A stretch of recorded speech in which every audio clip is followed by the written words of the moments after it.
Here we go. Citizencon 2951, Life in the Verse. I think this is the last video I'm going to watch today, which is weird because it was the first video on their thing. But I had it muted because apparently there was some DMCA music to start. But here we go. Hi, I'm Todd Pappy, Star Citizen Live Game Director. Hi, I'm Ian. I'm the art director for Star Citizen. Hi, I'm Dave. I'm the narrative director at Star Citizen. So finally, we're saying goodbye to Stanton. I will skip none of this. Quite precious to us. We've been talking about it. We've been looking at it. But I'm going to talk over living there all of for the bullshit. quite a long time. Now it's time to, move the conversation on, start to look at something new. So I might lower now them it's a little bit. changed slightly, the jump point You had side, to is from what we suffer, saw so will I. a little while ago. One of the things that was quite important looks for like a Chris is pineapple. he wanted that feeling of something that was I quite can't wondrous, unsee. something that was quite amazing. It's not dark, it's not mysterious, it's not hostile, but it's more, like I said, wondrous. So when we started looking at Pyro, and we had to start looking at how the jump points work when we're traveling from Stanton to Pyro or Pyro to Stanton, and thinking about border security, the infrastructure that's needed there. What's the lore? Just because on one side it's very lawless versus the other side is dealing with the UEE. So Might as well start talking we needed to now, go yeah. through and really think about how this was working, and then also with the jump points, how smugglers would work with the secondary and tertiary routes that would lead into the main jump point and then funnel out. Yeah, we kind of call it, internally, we kind of call it the Swiss cheese approach of the, there's sort of the main entrance that you would go through on Stanton, which would be the sort of guarded, have the infrastructure that you had mentioned, the security and stuff like that, but the possibility that there would be alternate ways to kind of get in to bypass that, so which would be beneficial knowledge for smugglers or criminals who are trying to get in under the radar. Yeah, that's and kinda also cool. it was if So it's a I said I wasn't going to skip. there's So a lot of infrastructure around it. or It sort of pause. created this impression that that infrastructure was responsible. So there's going to be multiple ways into the reality, jump it's, point. it's a naturally occurring thing. Okay. An interesting balance of make it seem like this is a checkpoint, but at the same time it's something that the Are you gonna ships count the are pauses, creating, chat? not the structures. Listen, So before we go, fuck you, okay? Seriously. I put this together for you. You guys, I watched this for you and me. Don't tell me to stop pausing, okay? Because if you wanted to watch the video by yourself, without pauses, you should have just done it yourself. too much further into the Pyro gonna pause system, sometimes, let's maybe. take a deep dive into the op process with Jake Dunlap, and he's going to be taking us through the authoring process for the Stanton and Pyro jump points.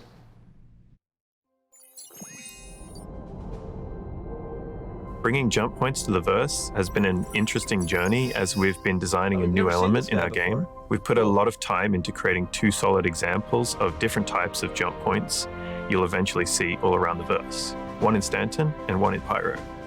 We've been continuing to use Houdini as the tool to create these gas clouds. The setup we have for them is a parent gas cloud and a child gas cloud.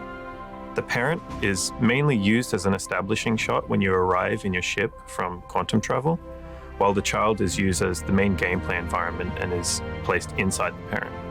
The child also has a reasonable scale, which keeps your average ship speed in mind. These things aren't nearly the size of real nebula, if you're curious. But by no means are the jump points small. Here's an example of a Pyro jump point next to Microtech. To explain the process a bit more, we create the parent at a large scale, then cut out a small box in the center of it. Inside the small box, we'll gather the volume data from the parent, up-res that, and then add details. The details will be different depending on what type of gas cloud you want and if you want to easily fly through it or not. We usually spend time investigating different designs for the gas clouds, but with the Stanton jump point, the work had already been started and used in the 2019 Citizencon demo. Okay. We just had to go through, clean up the Houdini file and get it game ready with a couple of extra tweaks along the way. Some of the tweaks we made to the parent were making it feel like more of a structurally sound rotating disk. This was to make it feel like a safe and well-used jump point. The child gas cloud here was changed more dramatically. It used to have a bunch of dark clouds around it. We felt that it was feeling a little bit too closed in, so we spent time morphing the magnetic lines in the center to create a really interesting horizontal, flowing, relaxing composition to visually show you that Stanton itself is generally a safe place at first glance. The parent gas cloud for Pyro was created with the same process as the Stanton parent, but we changed the shape of the cloud into something more menacing and violent. We wanted the reveal of Pyro to be a clear warning of what you should be expecting throughout the entire system, so we made it very closed in, dense, and very active. We did make it a small challenge to traverse the child, something that won't take too long but should be something to consider when traveling through.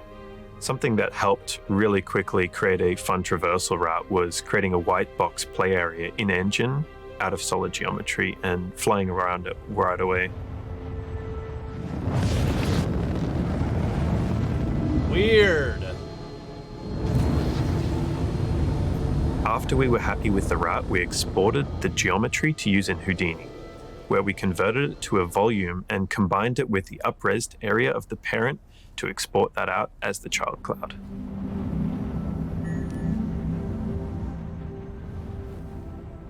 We wanted to make sure that these systems feel very different from each other. Some ways in which we did this was by the shape of the jump points. As I had mentioned before, Stanton feels very clean, put together, and generally safe with the disc-like form that it has, but Pyro feels like it's more violent, distressed, and this shows in its form. The comparison is shown well in both of the child clouds. In the Stanton child cloud, we have nice long strands of the magnetic waves that encapsulate the jump point that feel harmonious, beautiful, so and be free. magnetic waves. Whereas in the Pyro cloud, it shows almost the opposite. The walls feel like they're closing in on you, moving in unpredictable ways, completely unstable. Your ship could enter into a wall and disappear within a second. Lighting also plays a big role in how we feel about these spaces. You can see these are dramatically different areas in the mood and tone, and lighting is the key to that. So that's a brief look at jump points. They've evolved quite a bit since last time you saw them. Enjoy the rest of the show. Thanks, Jake. So one of the things that players would guess. first probably come across when they come into the Pyro system is... I'm sorry. Listen. I don't care how it's made. I don't care. That's just me. I know a lot of you guys do. I don't actually care how it's made. I just want to know when I get to play it, how I'm going to play it, what I'm going to do there, and how it works. Like, I'm so tired of everything about Star Citizen video content being about the developer process. Like, the space station. You know, it was discovered a long time ago. It was sort of deemed uninhabitable because it was just too dangerous with that variable flare star going on. So they kind of utilized the system for resources, and then when they kind of tapped out, they just sort of left, and that's when all the sort of squatters came in. So there's sort of older infrastructure built to sustain kind of the mining activities and the gas harvesting and stuff like that, but you know, they just basically left, and then other populations started to slowly move into the system, criminals, squatters, survivors, and whatever, and start to kind of take over what was left behind. Which gives us some unique gameplay comparatively to Stanton and the space stations there. So with Pyro, since they're in such disrepair, some of them are inhabited, some of them are completely abandoned, and then so players can go and explore. They can go and see what's happened there, whether it's been hit by an asteroid, or if it's there was some sort of conflict there before. But you'll be able to go and explore the different decks and be able to go and meet new people, meet the frontier lifestyle, enjoy it. Okay, so before we go to the inside of the stations, we're going to jump now to Eric, and he's going to go in a bit more detail, the concept development process taken when looking at the exteriors. Hi, I'm Eric Gagnon, Principal Concept Artist on Star Citizen. The goal of that initial step of sketch development is to create something not invited. dangerous, Why are we looking at damaged concept art? by asteroids, and surrounded by floating debris. Hiding place for outlaw looks old, decrepit. Lawless, no security force here. Approach at your own risk. Industrial look, messy, but not abandoned. Some parts are wrecked, but under repair and raw looking. I like to use the black and white sketches to start. It allows us to go very quickly and focus on the shape only. We then try to play with a touch of color to define more of the commercial port platform. We try different schemes to remind us of the whole look with a rusty vibe and brown tones. Adding a touch of light and some context around the sketch allows to see the scale of things and properly view the silhouette. We expand on the idea to play with the mechanism and functionality. This is the color sketches of the asteroid Hunter harpoon and at different angles. In this sketch, we can clearly feel the arrival of the asteroids and the dismantling or destruction zone. We also need some top angles to properly showcase the size and scale of it. With all those elements in place, we can now build a nice plate of the entire concept for the asteroids harpoon guys, with there's all no denying that the piece together. That these like The concept shantytown arts and module images and edition things like is a that, nice they idea to help add create a kind of small city on the outskirts of the space station. like the juices flowing in your So mind here, about like what you I might sketched do. Oh, those pyro. Oh, shapes look at to create something very modular.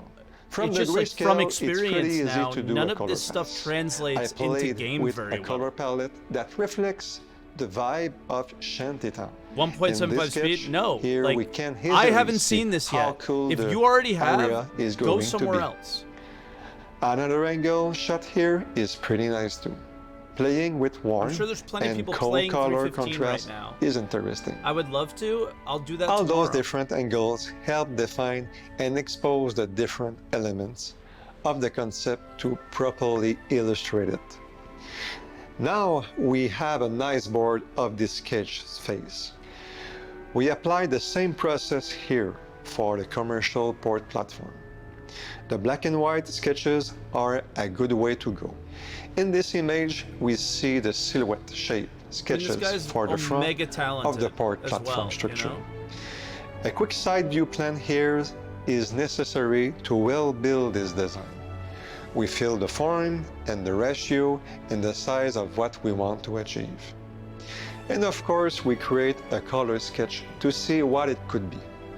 We see the industrial look and some potential details to better define and deep dive into.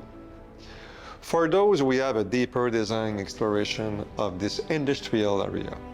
Pipes, tanks, angular shapes, and a color touch. A color touch. Combining Touch 2D of and color. 3D sketches really help properly communicate the design intent. It's a common technique now, but it's really efficient to highlight areas of the concept.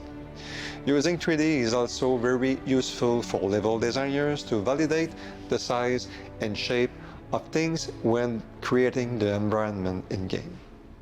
Let's talk about the big repair machinery ID. This machine could be used to repair surfaces damaged by asteroids, inspired from the heavy machinery that we see in mining. Nice to see the overall add-on IDs brought together on a single board. It gives a great look and makes you want to see the next design step. This tells The me mood that looks. We also create a mood board from our the different artists shades. don't really This get shows how lighting is used to set the design tone takes of the from environment by giving gameplay. different options and color From- palettes. Finally, we provide some options for From paint of the what the exterior player will surfaces. experience. We work they're from getting a it list from of lore, brands they're getting it and from faction marketing, they're that getting we it from need to Chris's incorporate to the brain, design. but they're not getting started takes from what's from actually the narrative possible. things, Like you mentioned, like work to build repairing the visual building. Like I was immediately identity like of the that'll different never brand, happen though. And like that's exploring okay different in this ways case, to represent but them it and does the greatly environment. represent Stickers, flat surfaces, the problem with the game graffiti, overall and or the pacing official paint job. and the constant having to redo This things. really brings the sketches alive and set in the universe of Star Citizen. The Outlaw Station are a staple of the Pyro system, and we hope this first exterior concept phase excites you as much as we had fun to create it. It looks great. Thank you. I really don't want to take Thank away you, Eric. from Looks what great. he made. It's That's awesome. the exterior. So right now we're going to go from the outside, and we're going to jump to the They have the interior. best job, basically. Yeah, they could just make whatever because the constraints aren't there yet for them. Before we really started exploring anything, one of the core concepts that was discussing as a group was the idea of power and the idea of heat. Now, we've got like this big interior layout of this, maybe this old mining station.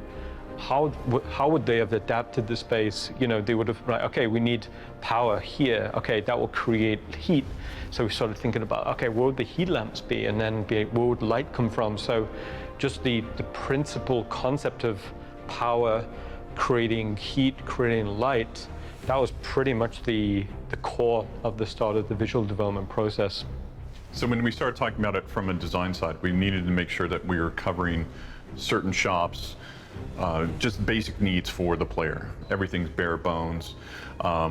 It could be that it used to be a clothing store, now it's a food shop, and so they've converted it. The gang's moved in. You know, it's not what it used to be, and but you see that old skeleton there.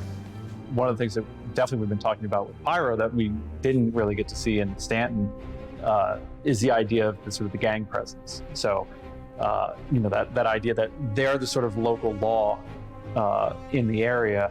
So, you know, you might see gang members coming and shaking down some of these shopkeepers. The thing is for we protection have money this or- in the or Stanton rent, system. you know, type At a much thing. smaller Or scale, even obviously, shaking down the but player. like Grimhex Yeah, doesn't yeah, which would be very fun. give that Not feel. for me, but So when we started to explore some of the side areas, there were But other I think it's things, because other the factors area that we had to surrounding cover. Grimhex doesn't really habitation, do that. clinics. I mean, obviously, like You from know, an art players need standpoint, it a gives place you the to sleep, feel to log out, that as it's like well a as totally players different need place, a way but- to get themselves healed. Yeah, it's just And weird. then we started taking the same treatment or similar treatment that we were doing with Jerry. the main market area, and started to take it into the hubs and how they were possibly repurposed, or the clinics and how those were possibly repurposed. So, and just make sure that everything felt cohesive in its raw, natural form. In the way that we have the station structured, we haven't let players go into like living quarters of where the people that lived at the station would be, or even into the lower decks where the power, where the gravity generators are. And this is where we're going to start introducing these areas, and it opens up new opportunities for the players to go explore and do new things. But it's also areas that the gang might want to protect. yeah, it offers a lot of possibilities for mission content, you know, whether it's actually maybe working for the gang itself or other kind of little small things you could do inside there to really kind of, yeah, drive you deep into the bowels of this thing. Okay, so that's a little look at the insides of the stations, but now we'll jump to Christian, and Christian's going to take us on a little bit of a deeper dive into the concept development process of the inside of the stations. We didn't just talk about the inside of the stations? All I saw were pictures of the inside Hi, of the my name is stations. Christian Doratz. I'm a senior concept artist on the environment team, and we're going to look What? at the concept development for the space station a little bit. So first off, we looked at Here's the deal. Here's the the deal. heat map. So Come on, guys. Like, I love the idea of them highlighting these developers. Like, we've never seen these people before. Is this? I just don't think that, like, is this the place to do it? I don't get it. I guess Citizencon might be, because it's Citizencon. It celebrates the community. It celebrates the development. Blah blah blah blah. But like, it also is just like, man, you held back so much. I feel like I'm not getting like the floodgates of info and juiciness. I've watched a few panels now. I don't feel it.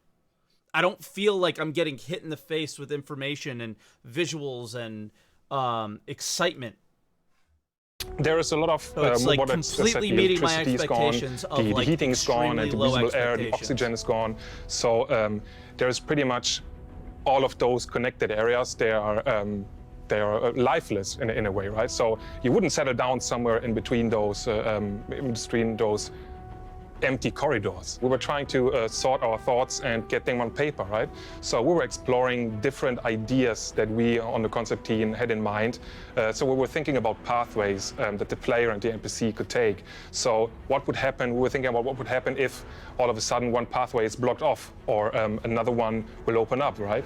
So we were thinking about verticality and how the players or the NPCs can traverse all of those interesting areas that are, in the end, pretty ominous, right? So think about designing there are some based people off just what we could do there, screwing what we would off side be doing panels on the there. wall, or they're screwing off ceiling panels, and you would see all all have of to be the changed maintenance areas behind it. So we'd see a lot of struts, a lot of working areas. There's cables hanging. So those were the very first sketches Stop where we spoiling could what's coming, chat. I'm starting to see ignore what you those because of it. eventually could evolve into. And we also started then slowly with some loose 3D sketches. So getting everything into 3D, and it's pretty much evolved over time where we could talk to the environment guys, and we were asking for some of the current rest stops geo and some of the textures, and then getting them into 3D. And we were just changing up all of the props, all of the side panels, or all of the whole the environment. So we could, looking back at the references, then convey this feeling. We could introduce more dirt. We could introduce some damaged panels, side panels, and pretty much explore this side area, right? And the big advantage of this is that we can Oh, that's crazy. The bottom left, you can see what it make would look like the environment how we like. So one thing that we did is like kill all the lights because we don't need lighting. We want to create our own lighting, and this is what I said earlier. The current rest stops are super bright. They're family friendly, but now we want to make it ominous. We want to make it dark mood. We want to make it super dark with the players like always feeling kind of in danger, and especially with the gang members in mind, right?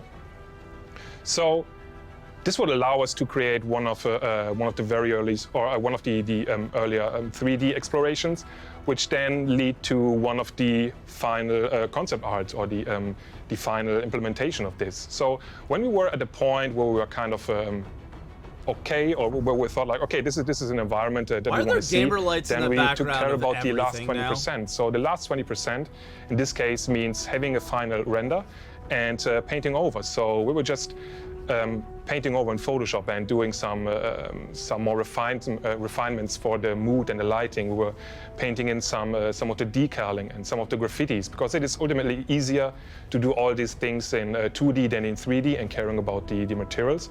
So we were able to just refine the final concept in this regard. And this wasn't a straight process from A to B. It was an iterating process. So in between, if you're looking at some of the other concepts, for example, the barriers, we were at one point thinking about what would happen if we introduce barriers that the gang members then would set up on one point. So what does that mean for you as a player? What is the player doing, or what is the player doing at this point? So will he encounter these gang members? Will he try to find a way around? Is he going to use some of the ladders or the underground vents, for example? So we were changing the concepts here and there, more or less. And this leads to, in the end, having a nice variety of concepts, or different types of concepts that we then could cherry pick the best parts of it, or in other teams, the environment team, the design team could cherry pick the best ideas from those concepts. And this was pretty much a rundown of the concept development for the Pyro space station's interior. Cool. Thanks, Christiana. Are we done with concept art? So we've been talking a lot about the insides of the stations. We've been looking at a lot of the concept art. But now we can jump to Josh, and Josh is going to talk about one of my favorite parts of the process, and it's when we take some concepts and we start to do some ideation, some visual development in the engine. Hi, my name's Josh Van Zorlen. I'm the principal environment artist here at Cloud Imperium Games. Today, we're going to be going through the Pyro Space Station's visual target and pre-production sort of things that we're going to be doing for these rundown/outlaw space stations. So what I have here right in front of me now is obviously the food court from our Stanton space stations. We've just dragged the wear up on all of them. So now we're getting all of this really nice grime on all of these surfaces, right? So if I turn off my working lights, which hopefully are gonna, produce that mood that we're after. So I'll turn on that right now. So a number of things have happened. Why is it raining? Right? You can instantly see where we've got lots of heavy fog coming in. Don't pay too much attention to the particles now. I'll go into them a little bit later. We've got some light panels up here shooting through the rafters, and we've got another one over here as well, right? So we're gonna do a quick little thing here. It's adding in some cables, right? And now this is really important, not only to achieve the art direction, but it gives us a really nice level of parallax within the scene, right? We have a couple of design constraints within this space as well. One of those being we have a gang and then a general civilian population, right?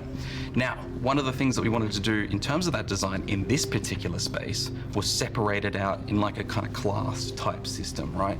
So we're going to start to explore some of the requirements of that. One of that being that, like I mentioned before, you can't get up here unless you're in favor with the gang. So we need to put in the instruments that are going to help portray that, and that is a checkpoint, right? So, and just a side note, all of this stuff is super work in progress and nothing is final. So don't read too much into it. So from here, we're missing a few bits and pieces, right? But one of the ways that we're gonna solve that is with graffiti. All right, so I'm gonna turn on those decals now. Okay. And you can start to see that the walls here are starting to disappear a little bit. It's a very subtle effect in this particular area, but you'll start to see how much more it comes through in others, right?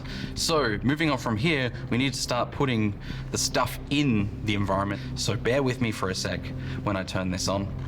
The Jake emote is getting a lot of views. We've got here is a lot of stalls, right? We really want to get that cramp vibe in, like that was kind of similar in the concept, and start seeing how far we can push the limitations of what we can do in the engine, but also what we can do with our technical systems as well, right? One of the things that was immediately apparent to us is that AI is really tricky to deal with when in tight and enclosed spaces, right? So we need to look at areas like this here and this here to make sure that it's wide enough that a few AI can pass each other or a player and not, look completely gross, right? Now, I mentioned lighting before. So I'm gonna turn off the working lights that we've got so far, and you'll start to see what I mean. Yes. So we've got a whole bunch of stalls here at the moment. The entire scene is being lit by the stalls itself. This has already come a long way, and the stalls themselves have had a bit of a lighting pass, so this is already starting to look quite nice, but we're not getting, that thickness that we were getting up on the top level, right? We're not getting that little bit of life to a certain extent.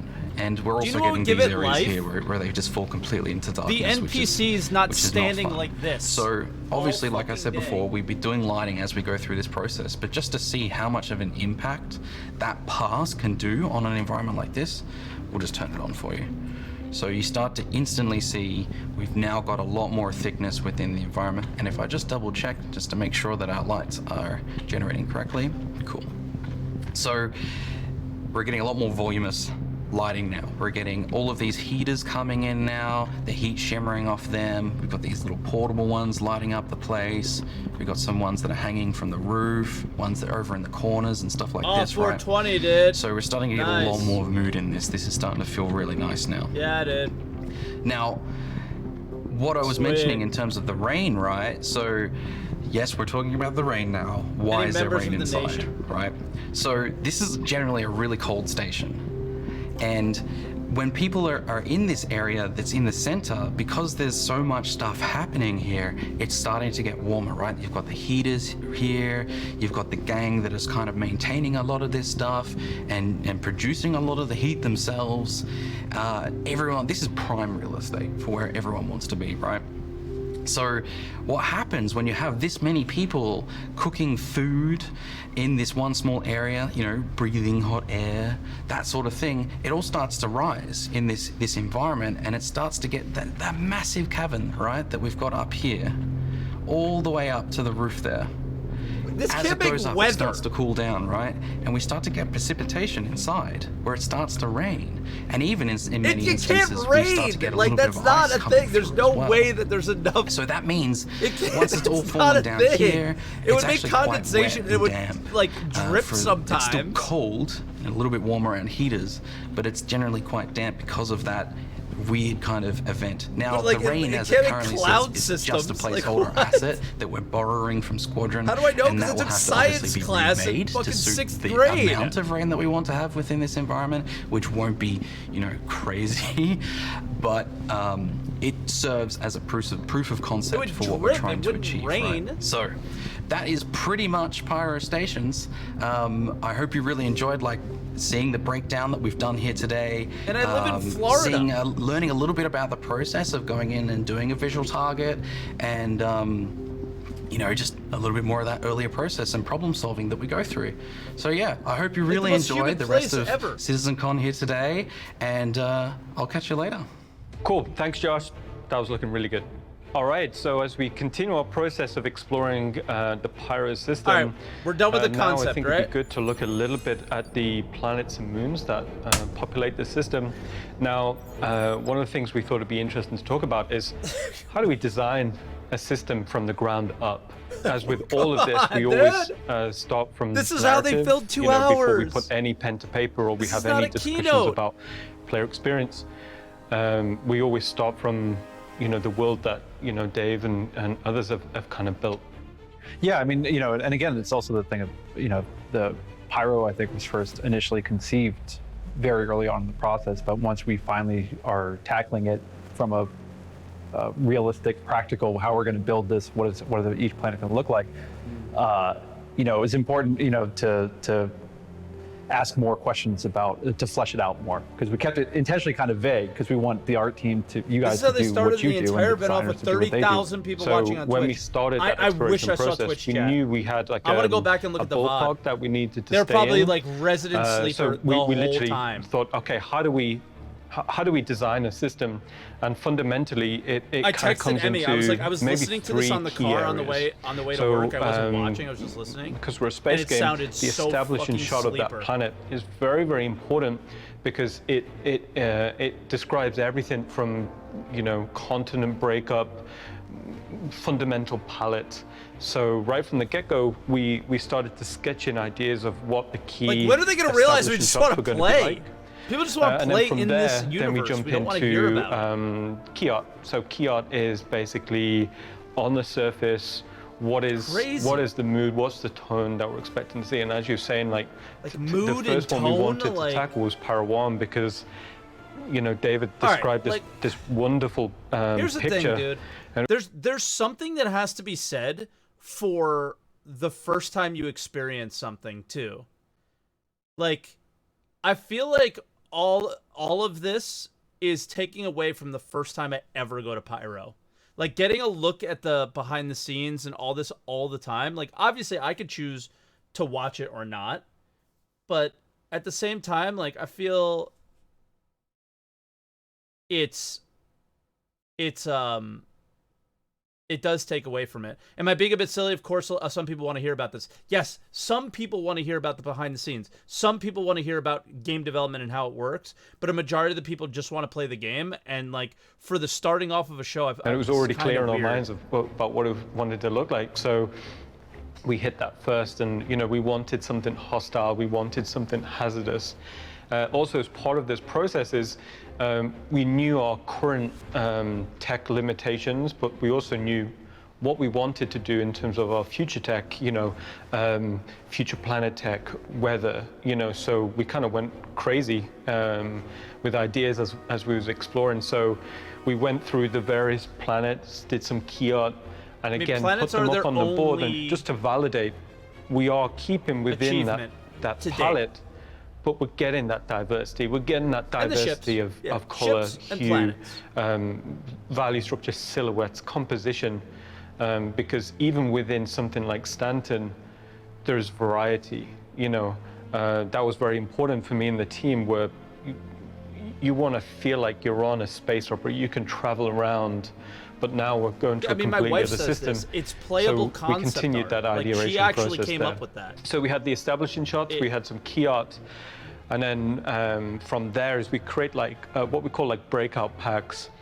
This is where when we're talking through with design and But this is the allure of Star Citizen. What are the interactables that the player maybe will come across? What are the minables? What are the We're in this harvestables? world, the universe that they're and then building. from there we start to build out literal breakouts or almost asset packs. There's no other game that will world go to I the want to team. experience a game in. Now from than there, this one. like we did a first pass exploration. To say I don't care is not fair. And I what we obviously did is we put it all together on a single board And for then Chris continuing to have to almost build like a and commander's view make of everything a new unique is system. important. You know, we showed it to yourself, Dave. We showed it to Chris. We showed it to Todd. And right, you know, on one sheet, you've got the establishing shots, you've got the key art, you've got the breakout. And for me personally, that's how I like to work. I like to see that, like I said, a commander's view of an entire system, and then from there you can kind of tweak, adjust, Imagine and having the Bad Lords game mold because things somebody, into it's so common for people calling you out. what play Yeah, but experience we want to it's common put for forward. people that don't know what's going on. So that was a snapshot of the visual exploration process we use when designing a system from the ground up. Now we Which is most can people. take a break from us talking and go to an art video, a sizzle video created by the art team. And what this will show is, it will show a kaleidoscope of planets and moons from Pyro, and it will also showcase some of the latest and greatest art techniques and processes and tools that the art team have. Is this actually in-game stuff? It looks it. I mean, it looks like our ship commercials.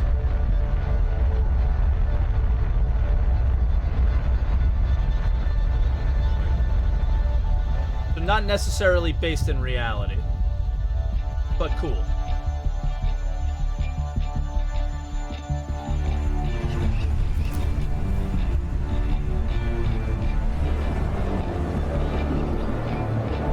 $300i commercial. Before was the 2016 Sitcon. Carrick commercial.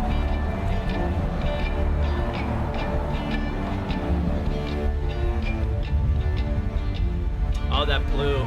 That's really nice.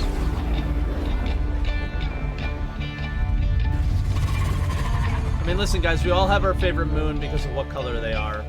I like that one. This green is nice.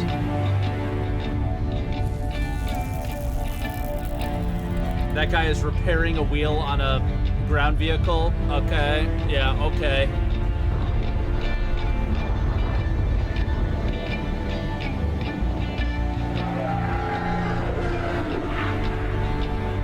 Oh, the grass looks pretty neat.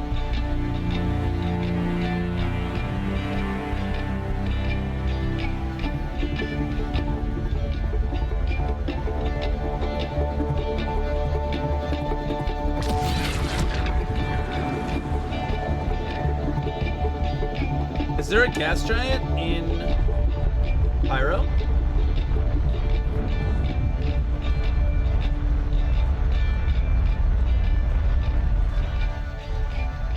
That's actually copium gas coming out of those geysers there. Awesome. I'm fully in love with Pyro, and hopefully from seeing that video, hopefully you guys are too. So as a continuation, now we can jump to Sebastian, and Sebastian will talk to you a little bit more about the cloud authoring process and some of our latest cloud tech. Then we can jump to Maximilian. Maximilian will talk a little bit about geology creation, how we create that type of biome. And then lastly, we can go to Özlem, and Özlem will go into a lot more detail about how we take some of the concept art that we've been showing of the botanicals and how we interpret that to in-game artwork. Why are there always forcing subs? Hi, Everywhere. my name is Sebastian, and I'm a principal environment artist on the How planet is he not Content number team. one? I'll be talking a bit about the data that's defining the visuals of the volumetric clouds. You and guys how we are literally create it. everywhere. Crusader was our first astronomical object that made use of the volumetric cloud tech that's being built by Carsten Wenzel and others. While working on Crusader, we learned a lot on what kind of data gives us which results, and what is better to be avoided. With the tech being new, we also needed all new workflows for it. We are currently building more tools for producing the data, so we expect to get better, more complex results in less time in the future. We are evaluating everything from a very manual process that involves painting every pixel to a fully procedural one. It still looks like, have you ever seen those paintings that are drawn with dots? Individual little dots? That's what the clouds look like. With little to no artist input, and we will probably end up somewhere between the two. This essentially means that what you are about to see is very likely subject to change. Due to the way the shader works, we can either throw random data at it and hope for happy accidents, or we can be very specific with the data and what kind of cloud formations come out of it in certain areas of the planet. For most use cases, there are two types of textures that need to be created. The first of which is the global property map, which determines what type of cloud is being used at any point on the planet's surface. It is also used for controlling the color placement of non-water-based clouds, but I'll get to that later. The other map is for defining the types of clouds and is named accordingly. The cloud type map allows us to control the cloud density and the impact of the two separately tiling 3D noises, which add detail and definition to what would otherwise be fairly low resolution shapes.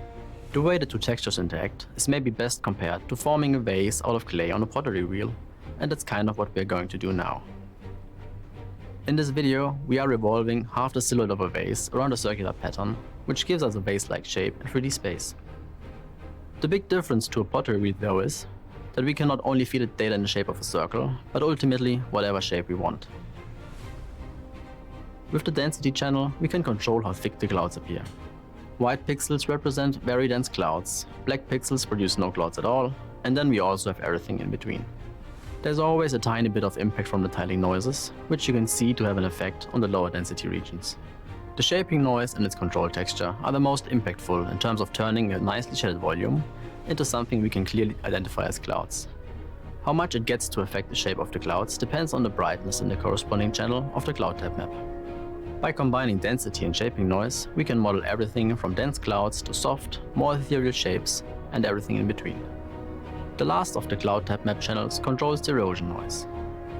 It is lower resolution than the shaping noise, since its main purpose is to add an extra layer of small detail. We usually just add it everywhere, unless we specifically want soft clouds with less definition. Can't take that away from them, guys. They look great. Black values add details in the way the tiling noise is authored, while white values invert the noise, and medium gray values mean that the noise has no impact. Maybe you can already get a feeling for the complexity of the system and how every pixel in every channel can have a dramatic effect on the end result. Another thing we can change are the tiling 3D noises themselves. By default, a cauliflower-like noise is used for the shaping to model those fluffy, sheep-like cumulus clouds. But by changing it to a different 3D noise, we can produce some more abstract cloud shapes that wouldn't normally occur on Earth. Just concept art. This is an area, in combination with different global data, we keep investigating to produce more alien cloud formations in the future. We've been advancing this approach with Pyro 5, another gas giant, which brings me to the other use of the global property map.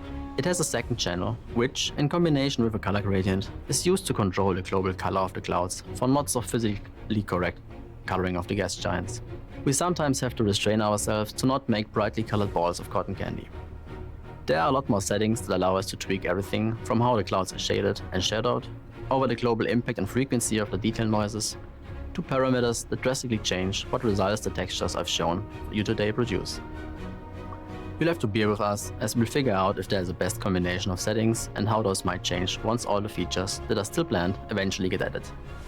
By now you've probably seen a fair amount of volumetric clouds as part of this year's Citizencon, and are quite likely to see a bunch more. Because of that, and since I'm still an artist at heart, I leave you with this background of a cat instead of more epic cloudscapes. Thank you for your time. Hi, my name is Max and I'm a senior environment artist at CIG. I am part of the planet team where my focus is on planet and asset creation. Yo, this guy's hair is I want to give you some amazing. insight into how we transform simple terrain shapes to a final biome. You ever get Plus jealous a when little you see other preview people's of hair? what you can expect in the future. When creating a new biome, we start by assigning ground textures to the terrain geometry. For this research and development desert biome, we chose a selection of different types of sand and soil. For additional depth and detail, we have the option to use displacement mapping. The next step is adding our first layer of ground cover assets. In our game, ground cover is any low-cost asset up to knee height, which does not require collision and allows us to use a lot of these assets to create a nice level of density. Are we really talking about the Here ground we use still? a mix of gravel, patches of moss, and dry grass. After that, we add slightly bigger assets in the form of clusters of desert bushes to give context to the smaller assets and add variety. We finish the object scattering pass by adding individual larger rocks and arrangements of small rocks, which give the player a better understanding of how far away something is when walking, driving, or flying over a planet. For performance reasons, we use a range of settings like randomized rotation and scale values to get as much variety as possible out of the number of assets we created. It looks good, but to it's mimic moving a so level fast of I can't see the complexity that feels detail. organic and comparable to what you find on Earth. Something that we have been missing on our current planets and moons are massive rock formations due to tech limitations. Some of these limitations have since been solved. For example, we are now able to render assets much further. Because of that, we recently kicked off a research and development phase during the production of the Pyro system to find workflows for the creation and distribution of cliffs. Full disclosure though, this is early in development and heavily work in progress, but we still wanted to give you a little glimpse of what to expect in the future. The challenge for us will be to figure out how we can make these assets look as good as possible from all angles. If a player walks up to them on foot, they must look just as good as when a player decides to land his ship on the highest point of a cliff. But we are excited to add an even more epic level of scale to our game. That's it for me. Thank you for watching and enjoy the rest of Citizencon. Hello, my name is Özlem and I'm part of the Organics team. Today I want to talk a bit about how we build the different biomes on Pyro 3. Pyro 3 is a planet with very distinct biomes. For example, we got the yellow moss biome that is a strong contrast to the dark volcanic regions. We have some icy areas, boulder fields, acidic fields, different coastlines, and a lot more. When working on a biome, the first thing we do is to have a look at the concept art. Gotcha. We You do guys an are so asset breakdown cringe. for all the elements A girl we comes need on to stream and recreate immediately the the scene. chat By doing lines just so, go, we get more information about what kinds of rocks and vegetation assets we need, Go the outside. proportions of the assets in relation There are to girls the character, there. the distribution and frequency of those assets on the planet, but also the amount of coverage per biome on the planet. We They can might also actually get talk to information you. about the color palette, the terrain colors, and what to scatter on the coastlines. The last thing we can see from the concepts is the asset and ground materials. We also try to reduce the amount of the asset packs because of performance and time constraints. Instead of doing 50 unique rocks, we can achieve the same result by using just 3 with our procedural scattering system, since the assets will be scaled and rotated randomly. After figuring out all the necessary elements, we start with the whiteboxing phase. This means doing a very quick mock-up of the scene by using very simple assets. The white boxes should just represent the shape and color of the final object. We do that to see if the asset breakdown we did beforehand is working in the 3D space as well. At this stage of the process, we can still change the whole look of the scene if we don't like the outcome yet. We kinda can looks like say, Emmy with let's make the longer rocks hair. 5 times bigger, or blue instead of red, and so on. I'd have to Or we look again, I realize don't we know. need to do some research on a specific asset to solve it visually, which was the case for the moss, for example. When doing R&D on the moss, we were trying different shapes and sizes, and we also had to figure out how to do the moss strands that are covering the whole mesh. To make the workflow for the moss strands a bit easier, we used Houdini to procedurally scatter them. Otherwise, it would have been too time-consuming to place every single moss strand by hand, since there are several thousands of them. After figuring out how to do the moss strand, we still didn't like the overall shape of the moss, as it was a bit too blobby and yellow. Yeah, we up wanted close it doesn't something that look looked good. a bit more natural and integrates better into the terrain, so we created some rocks with a moss blend on top instead. We broke up the moss shape even further because it looked a little bit too molten, and we added different kinds of moss strands to get a little bit more variety. In the end, all these things got us to a result that we were satisfied with.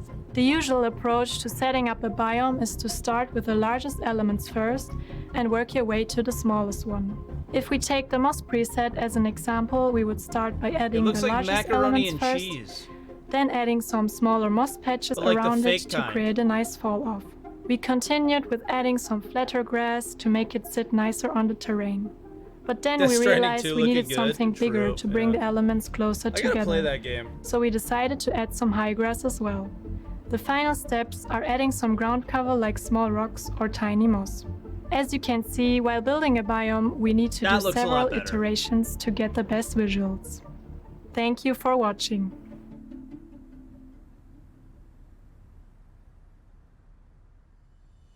Thanks to Seb, Maxi, and Oslam for showing us their work. So when we started looking at outposts and started Thank you, Moss really from lady. a ground up on how to make it so that there's more diverse gameplay in there. The player can approach it in multiple different routes. Welcome back. There can be combat encounters. There can be social encounters. So we needed to kind of rebuild and rethink the way that we were doing this. We started honing in on what was working, what wasn't working, and then did a lot of adjustments. Yeah. Are we done with concept art? Blazing the trail with colonialism outpost exteriors? No, we're We've not! had outposts in our game for some time. You know, when we started to hear from an art side for what the design requirements were going to be, fundamentally thinking about these as It's modules, just all thinking concept about art, them as Emmy. thematic modules, and very specific. None! Then, already like the mind was going of like, okay, we're going to need a kind of like a paradigm shift in terms of how we. We've been watching this at visually ISC present for a these. year! What could these settlements kind of feel like? And as with you have a everything with paper bag? outposts, it's a gameplay or it's a location archetype. It's the smallest, probably one of the hand on my smallest belly. location archetypes that we have. Breathe And into then my belly. in time that will lead to villages and towns and Yeah. Thinking about how we wanted to push this forward, I mean, Chris has always talked about putting outposts into players' hands, and so we needed I'm to think I'm about still angry.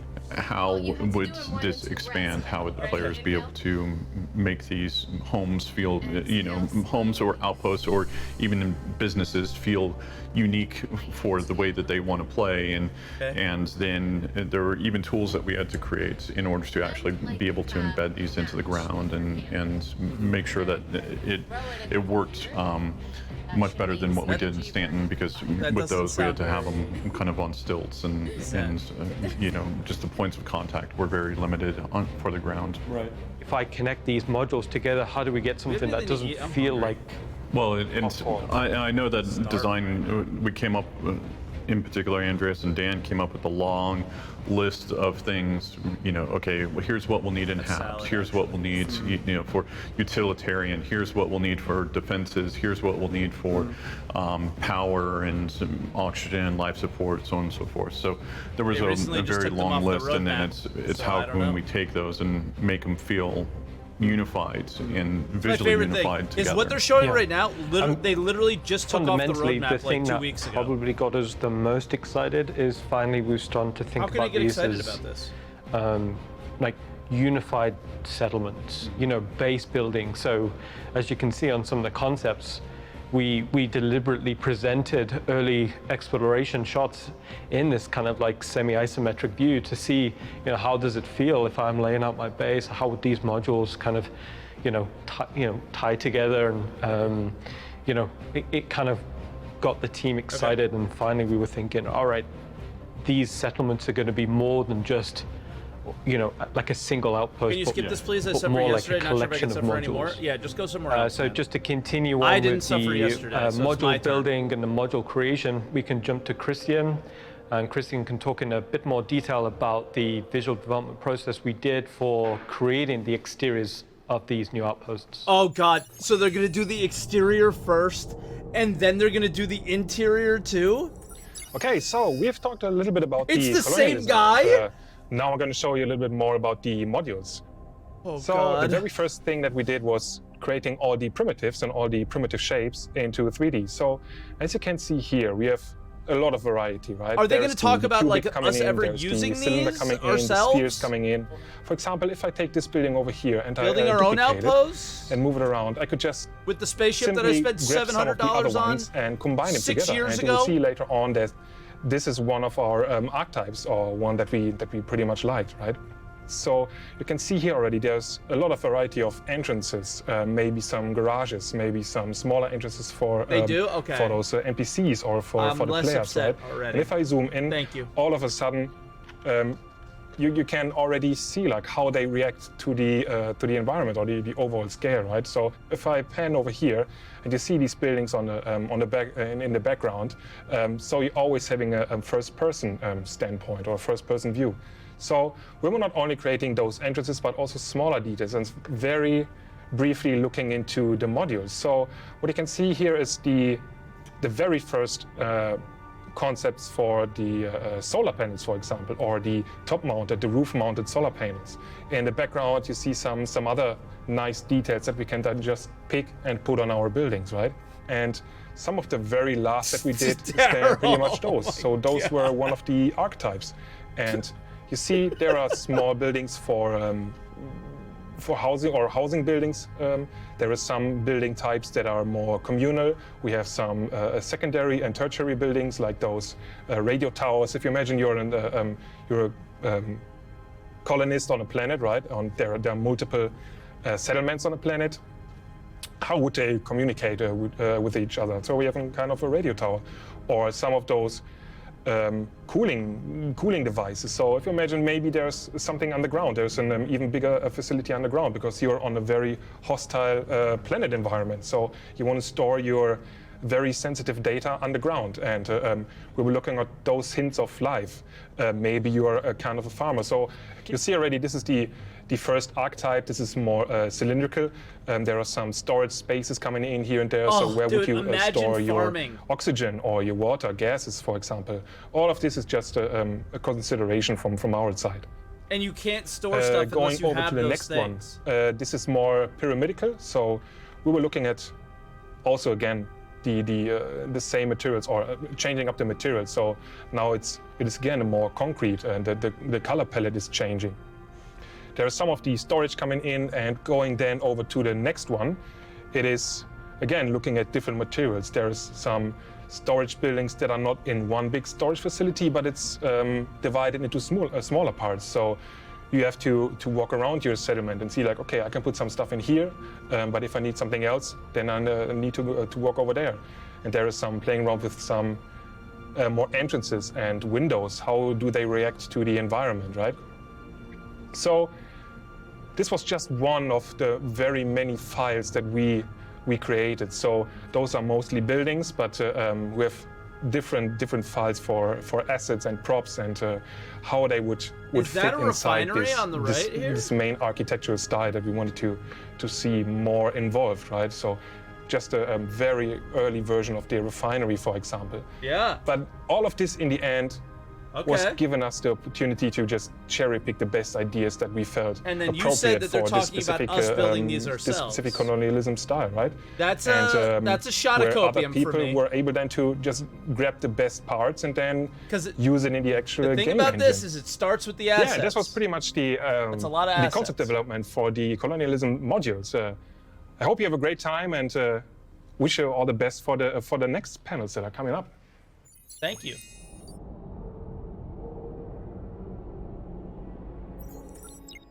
Awesome, thanks Cristiano. So that pretty much covers the work we've been doing on the exteriors. So now let's jump to the interiors. Interior, guys. Here we pretty much had to follow that same ideation process that we did for the exterior, but now for the interior. Now, slightly more simple. We knew there was a few key areas that we needed to design. First, it was the social space. You know, this is basically these kind of communal hubs. We knew we wanted like that open kitchen, seating areas, windows, an area where people could kind of hang out and, you know, relax. And then second to that was habitation. You know, we knew these are going to need to be abodes. We knew we needed bathrooms, hab units, but again, nothing in here would be, you know, pre-manufactured. So we wanted actual beds, not racks of beds. So everything about this process was about creating a design which you would look at and relate to and think, oh, I could see myself living there. I could see someone living there for quite a long period of time. So in habitation, it's soft surfaces, soft shapes, but again, something which felt fairly integrated into the core architecture. In contrast to that, we knew we needed technical spaces. These could be used in the future to be, I don't know, soil processing rooms or anything really within a technical bracket. So this one was quite a tricky one because, again, we needed to describe a feeling of age and a type of historical depth in this. So we tried a few visual cues, like, there's the physical tape deck, the clicky buttons, again, to give you that feeling of like, all right, this isn't necessarily like a modern technology level, And then the last major visual archetype was engineering. So these are the type of spaces. It could be a power room or an engine room, or some areas if your armor got beat up, you could repair your armor in there. Basically, it's a language which will enable us to create a variety of like engineering type spaces. And then once we'd established a spread of visual archetypes, that's weird. We knew that they were all working well together. We could take that as a format and then start to think more about actual themes that we wanted in these outposts. Yeah, kind of looking at who would be the people that would be inhabiting it, what are the circumstances that would drive them to be there, and so we sort of came up with misclicked, probably. We call it the triangle of kind of the edge points of the sort of the independent, the outlaw, and the corporate, and where the inhabitants would fall somewhere in that spectrum of 3 points. And it's also important to note too, that this stuff would be applicable for the stuff we've done in Stanton. Like if we wanted to add these backwards in Stanton as well, that it wasn't just exclusively Pyro based. Oh, that's sick looking. I like the red. Basically, when we was doing the design process, we pretty much focused on independent, mainly because that was our baseline. It was very easy to kind of design these and visually design these spaces. You can go is it like an independent farmer, or is it an independent miner? And then with that, we wanted to really create an experience where you walked into one of these outposts and it feels old. It feels relatable, but it doesn't feel recognizable, kind of similar to if you went to a historic ruin or a historic part that you'd never really been to before. Or somebody's old farm. Exactly.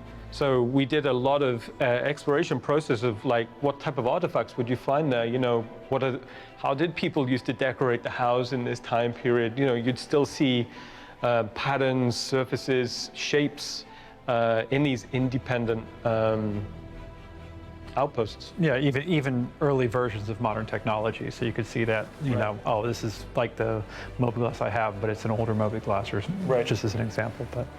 But also when we were, even just to back up a little bit, when we're talking about the planets, we have a certain style where we have certain amounts of points of interest that we want to go to, how we pull the player around the universe. And it's so hard to... Dave and I and Will and others sit down and talk and say, all right, what do we need? What do all of you guys look at? All right, we need what is Star Citizen? And then that helps to inform Ian and the other design teams and our teams of, all right, is it just an art independent theme? Is it a corporate theme? Is it an outlaw theme? So these are all kind of layers, but the first and foremost, it's, oh, this is farming, or this is mining, or this is cargo.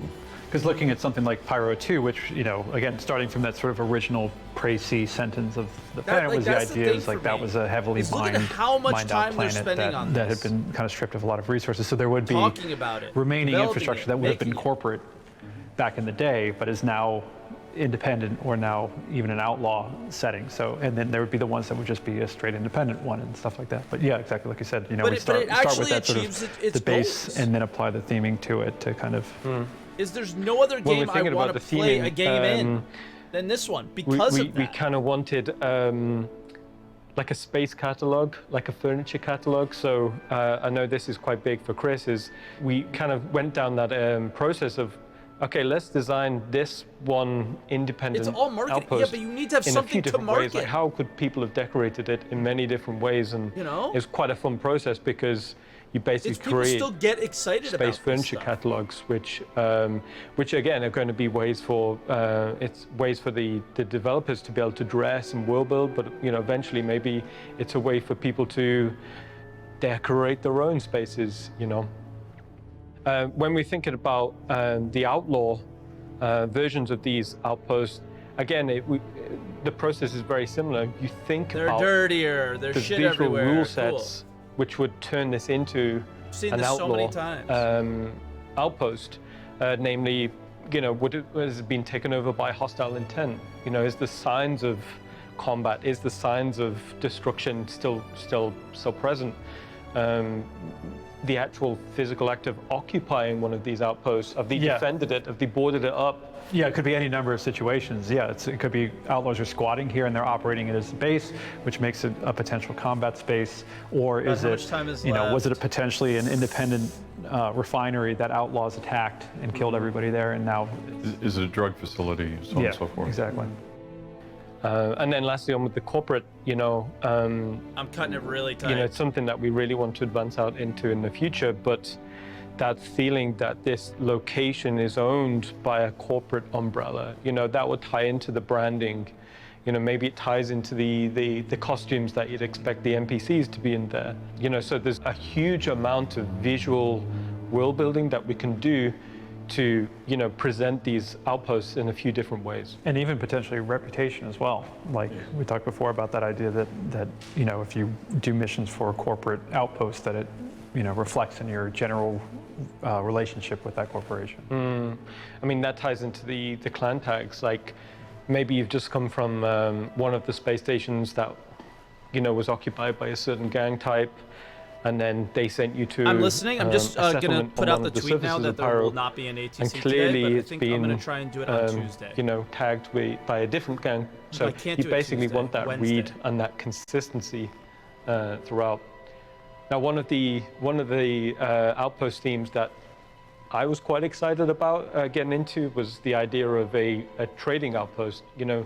We've been talking about buying and selling for a while, but thinking about it in a frontier context, it's almost like the money's kind of worthless, but it's more about the ability to barter or trade. So fundamentally, I thought it'd be cool that if we kind of design a module which focuses around one of these trading posts. So within a planet, it's where people would kind of trek to and barter or trade components and then go back. We was talking about the idea of if I had a farm in the middle of nowhere, like would I want a load of credits or would I want that one component that kept my farm going? So we did. We took that idea and we ran with it, and we did some visual exploration into what would a trading post be like on one of these frontier outposts. So as you can see on the images, we wanted that feeling of There you go. the majority of the stuff around this outpost is pretty much junk. Spaces isn't at a premium, so they just keep it outside. Maybe it's rusting, maybe it's rotting, maybe it's getting overgrown. But I love that idea is as you're approaching one of these settlements, it's very easy to understand, all right, this is a trading post because there's just all of this stuff like hodgepodge around the outside. Well, and it opens up another aspect to it, which is the characters who inhabit it, because the sort of I actually general did not shop feel experience bad that you at have all. with the storekeeper is I had a very great day at work conventional. This is what we've done so far has been a lot of franchise stores, actual companies that own, that are selling wares, who have customer service and stuff like that. And the idea being that out here, the experience is going to be much more different. It's not going to be that polished. Exactly. It's going to be much more of a personal interaction with somebody. So it's been really fun talking with, the AI and behavior guys to try and work out exactly like how is that dynamic supposed to work and feel like for the player. All right, cool. So that was a little bit about the interiors of these outposts. So let's throw it over to Eric now, and he can go into a lot more detail into the visual design process we did for the interiors. God!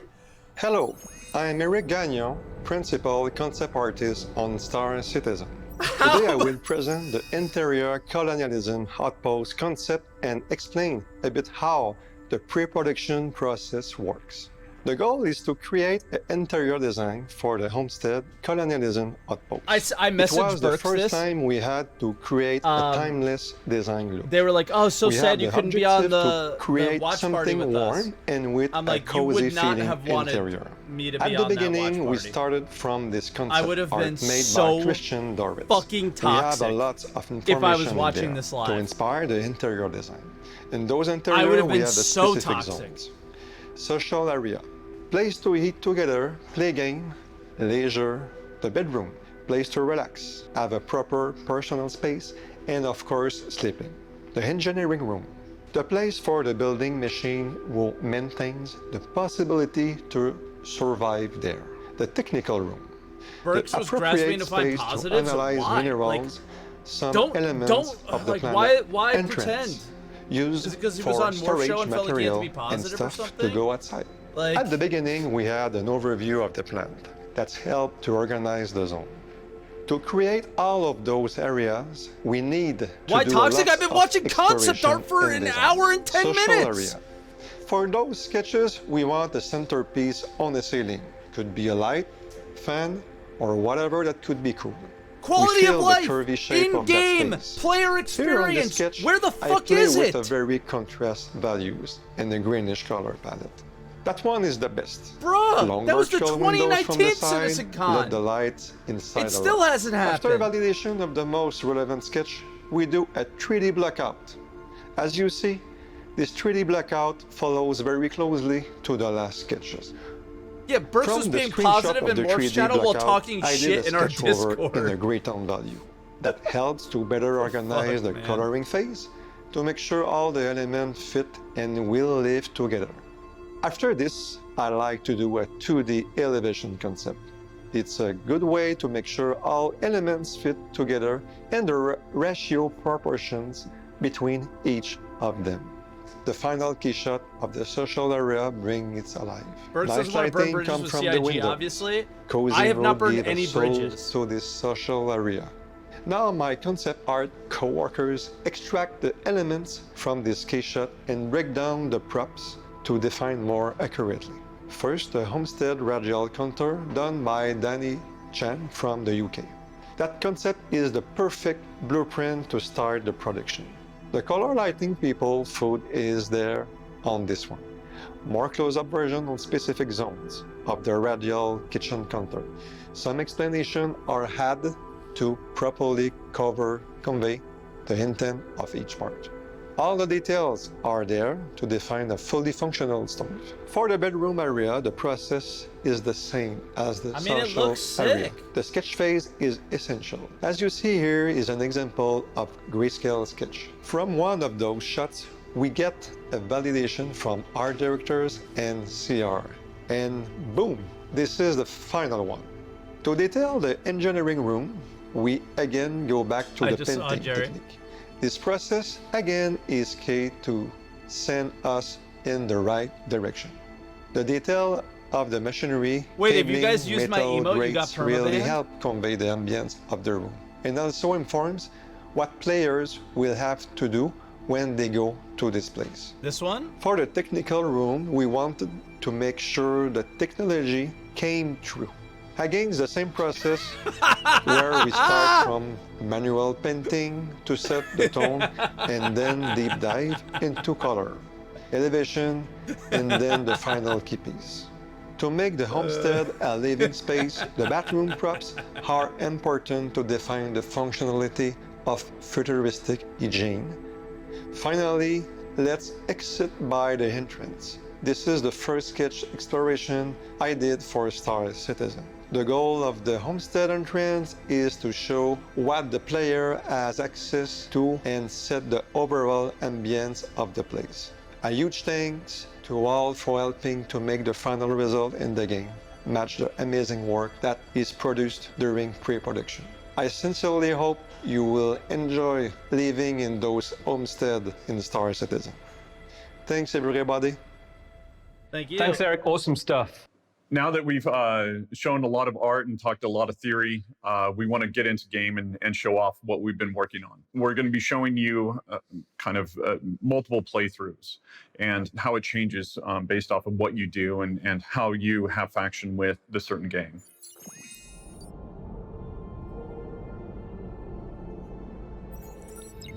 So here we are waking up in 400i that will be released in 3.15. This is the competitor to the Constellation. Doesn't compromise cargo for vehicle storage. It's faster, more agile than the Connie, and it can run with a smaller crew. So this is the captain's quarters, and then we'll go out and see a little bit more of the habitation deck, and then make our way to the cockpit. Yeah, no compromises. Okay. So this would be the social area that you can meet and eat and basically plan your next mission.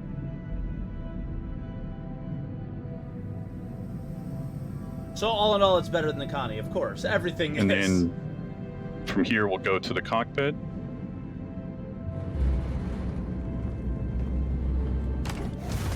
So here we're over Pyro 3. We've come here for a mission to acquire an artifact, and you'll be making your way down to a trading post. So wanted to just give you a quick overview, and then we can start talking about the planet. Yeah, Pyro 3 is just a terrestrial planet. It has a very thin, breathable atmosphere, but it's still pretty inhospitable, very cold. Well, it looks like the old. As you can see, some of those lightning strikes in the metal clouds, material on the mist yeah, ships. very pretty looking. The clouds So look this sick, is obviously. the first time we're actually seeing clouds above a terrestrial guys, planet. You know, we went through quite a few iterations of forms. Hold on. What we ultimately. Hold on a second. We got to pause it real quick. Come closer, okay? Come closer. I gotta tell you something, okay?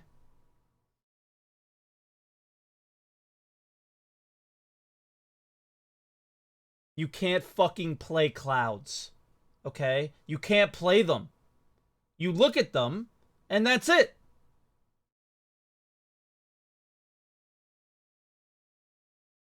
Ultimately ended upon was something that felt quite dramatic, still believable in terms of how the wind would have shaped them. But yeah, it's showcasing a lot of the more recent tech that came online. Also, what we're seeing here is like some kind of distant thunder strikes. And what this is, it's kind of like a prelude to, future weather features that will be coming on board, and how this will tie into, storms and ship handling, due to the turbulence.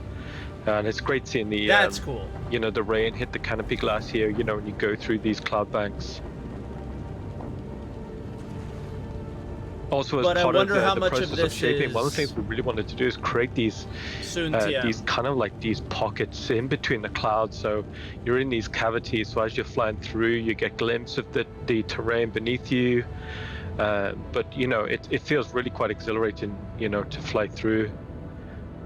Also, as well, it's showcasing a lot of the more recent tech coming on board as well. So, it's weird. Why isn't it white like all the other Origin ships? A lot of optimization's been going on, so it's way more performant than previously it was.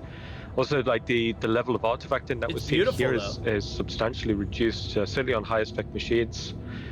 It's a pyro skin. It also gives you a great sense of parallax when you fly through these cloud sandwiches. A cloud sandwich? Yes. That's what it feels like. It feels like you're the meat or the cheese of a cloud sandwich. The cheese of a cloud sandwich. So as we get out of the cheese, another really big feature that was important for me was, terrain shadowing and terrain occlusion from the clouds. So you're actually seeing, these large areas of occlusion cast onto the terrain. It's it just adds that depth. It just adds that believability to what we're seeing in the frame. And you know, when you see like these dark overcast clouds and they're hovering above the mountains, it that finally looks like a very completes Star the Wars frame. ship. Especially when you see these distant rumbles of thunder in the distance. Very Star Wars, right? So James Cameron, who's doing the run through, yes, that is his name. He will be taking us down to the outpost. The goal for us is to basically make 50 of these, whether they're inhabited or derelicts or even basically inhabited by a farmer or inhabited by a gang. So the goal is to have these act as different factions, and so that you can develop different rep associated with them, and you can start seeing how big these outposts stretch to with the comms tower that's behind us, and then even some of the AA turrets that you'll actually see up close and personal.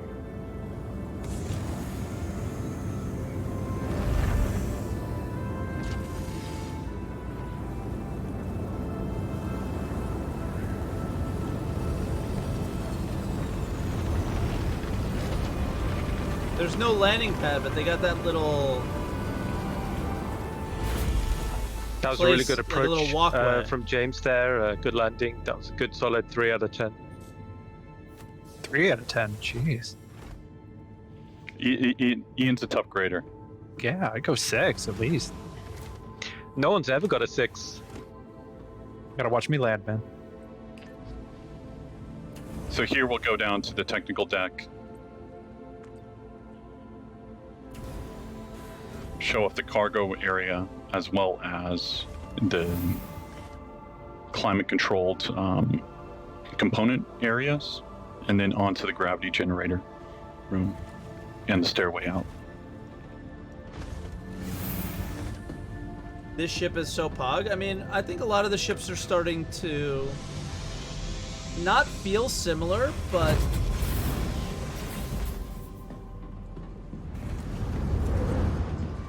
not feel incredibly different either. Like their standardization. So you'll be able to learn more about the ship in one of the later panels that we have with Ben, Paul, and John. Oh, that's cool. I think the team did a great job on this. I think this is one of my favorite skins. Yeah, which is okay. Yeah, they did a new skin, just something that felt a lot more, suitable for Pyro. But you can see how it feels suitably worn and weathered, to fit into these climates. And what we're seeing here is first boots on the ground, on Pyro. I think it looks great, especially in contrast to what we're seeing here is like actual AI on the train, walking about, going about their business. And is that an AA turret there? It is. And radio comms towers and all these other elements that we want to make sure that are interactive for the player and allows them to go and explore or use to their advantage. We want them to be able to interact with these different items. AI walking on planets. Here you can see like various outpost modules, to the right there. We've got the garage unit. You can see the infrastructure on the roof. But this large, beautiful, archway here kind of signifies, the main entrance, the primary entrance to the main social module. So probably fake, yeah. I think the airlocks look great. Fits in with the art style beautifully. The team did a great job on this. Airlock does look good.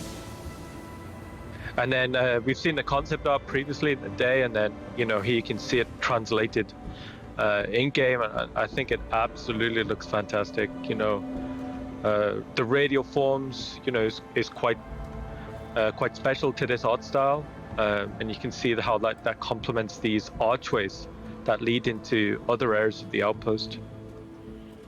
So with the AI, we want to make sure that it's living, it's breathing. If you look back a little bit, there was a chef actually cooking. There's security guards here to make sure that they're actually protecting their investments, protecting their home from strangers. But you have good rep with them, and so they allow you to kind of enter into certain areas that the other players wouldn't be able to enter into. We also got a quick shot at the loadout that James is playing. So it's a female loadout, but it's also showing the backpack, which is new. Also, some of the new hair as well, which is rendering much nicer. So here the player will make their way out to the trading post, go see the dealer, acquire the artifact.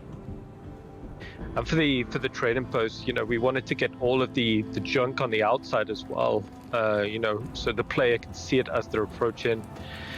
We wanted, you know, as many tops as we could, and you can see it's using the new soft deck shader. So these are reacting to the planetary wind, you know, the same force that the tall grass and the moss in the ground is reacting to as well. Other thing with the trading post is, That looks like great. Ian spoke about before, the inventory very and immersive. what they'll be able to actually sell here will vary depending on where they're at in the solar system. Are they close to a jump point where they might be coming down and using this as a chop shop, or are they in a very rural area that's, you know, they care more about the frontier lifestyle and being able to survive versus money. We passed the kitchen as well No on the UI. way back there. That's the local diner for this outpost. Tough crowd. Also, means so in the inside as well, you know, we wanted Another this, fake mission. you know, kaleidoscope of colors They're and on shapes. a mission. You know, like it's just literally the dealers displaying all the wares, everything Just they'll like have 2019. outside in the open here.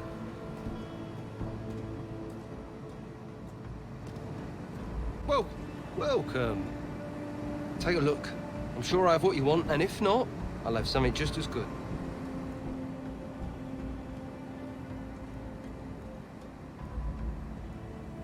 That's pretty cool. Oh yeah, very good choice. Very good.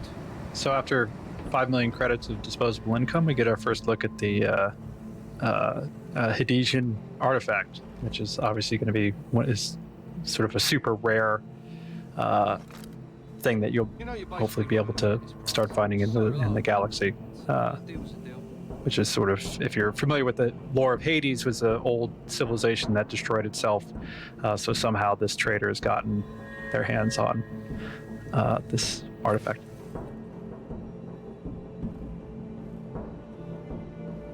So here we're showing one way of actually playing through this area. It really depends on your standings within the gang and how they want to deal with you. And then what's the dealer going to do? What's the dealer going to charge you? And from there, we have different ways of actually showing this. And we can look at option 2 now.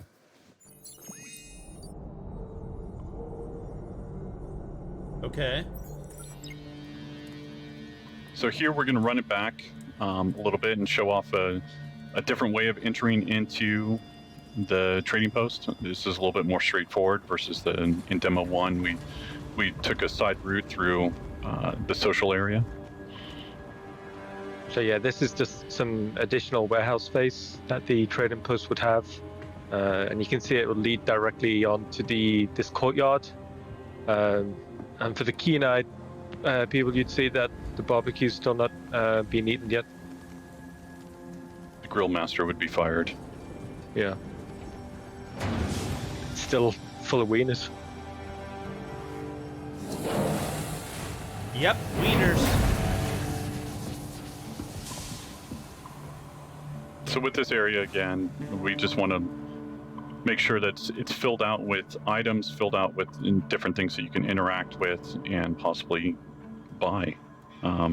It's like Dave said in the beginning, we want the stores to feel different here, but it's still making it feel believable. Quick reference to some additional traversal areas there on the right when we came in. Well, welcome. Whoa. Take a look. I'm sure I have what you want, and if not, I'll have something just as good. Yeah. The guys had a lot of fun dressing these areas. There's a lot of storytelling going into it. So here we decide not to pay the price. And we want to we don't mind Look at the losing ragdoll, reputation too. with the faction, and decide that we're going to take the artifacts through betrayal. Just take it. Straight into the backpack. So here we've got different routes for the players to enjoy and to use to flank and also navigate around. So each area will have different secondary and tertiary Never looked routes left. of navigation. Nice shot, by the way. James was really just trying to scare him there versus actually kill him. That was intentional. Good shot, James. You could also, if you notice real quick, there was the civilians are actually cowering as opposed to fighting, which is kind of, you'll see another coming up, but it's super cool. So again, here the player will have the choice, you know, do they actually want to interact with the civilians, or, you know, does their conscience get better of them? Yo, this guy's worse than me. I think James made the right choice there. He was nice, yeah. One of the things when we was playtesting this a lot is when you see the enemy AI kind of fanning out across the terrain like that, it's fantastic to see. It feels really great. Just seeing the base start to wake up to you and as you're trying to exfiltrate. Also, I know it's under you know, combat stress, but that yellow grass just looks fantastic.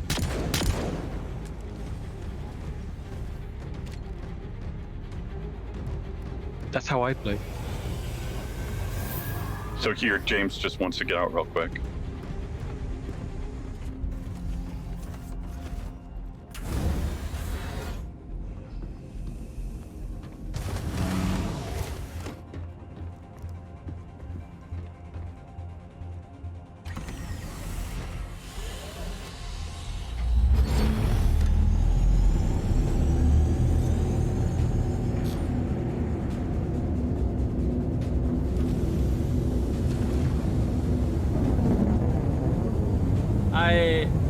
So as we slightly hinted to in the first walkthrough, every other Citizencon. This is where the AA turrets will come alive, and basically, It's not if an you're actual not fast mission. enough, as James isn't, with your countermeasures, then they'll take you down.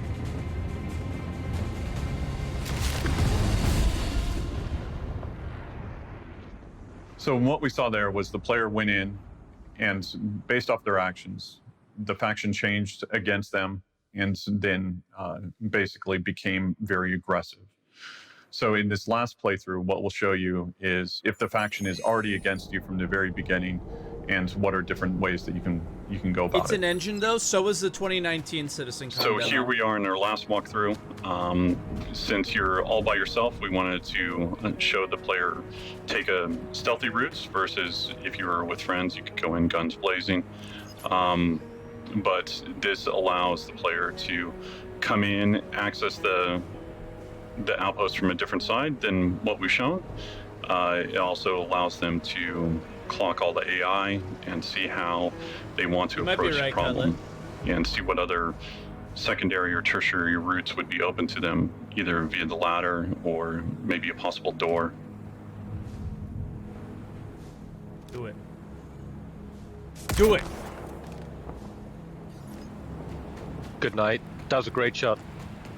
Also, one thing we did as well, as Todd said, you know, we changed the time of day. Nothing personal, kid. The wind is slightly stronger, so you'll see the gorgeous yellow grass blowing just a little bit more intense than before. Also, what we're seeing here is like something to imply at the frontier living. You know, maybe they're growing crops or vegetables out here, but it also gives a kind of like a soft cover approach to the perimeter of the base. Nice. It's Also, yellow. with Maybe it that's the being a color it different needs to time be of to day, this allows photosynthesize us to show off the with the type AI of having their star in this 24-hour system. schedules so that they can they can be in different areas when you approach it. So if you approach it at night or you approach it during the morning, you know, they'll be doing different things, whatever is valid for their schedule.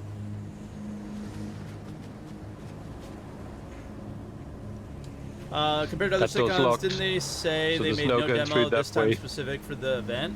Yes. But all Well, of what the what features James that they does actually focused see on here as he's were scouting the out the next NPCs AI cowering. is, We saw this in the you know, roadmap. just checking the roof on the line. monthly But, report. as That I was said for previously, this. we wanted as many kind of like views in to the base as possible. You know, just so the player can continue to keep context of what's inside. But also, when you're inside, it allows the player to have context of where they're at within the actual outpost. And The that was guy a great inside shot. said something. I heard it. The I think you saw the us. AI fell beautifully on the already called out beautiful yellow grass. That was a and good moss. ragdoll that time, yeah. Also, as James is looking back, what he's doing is actually making a mental map of, you know, possible routes, possible advanced traversal routes on top of the outpost.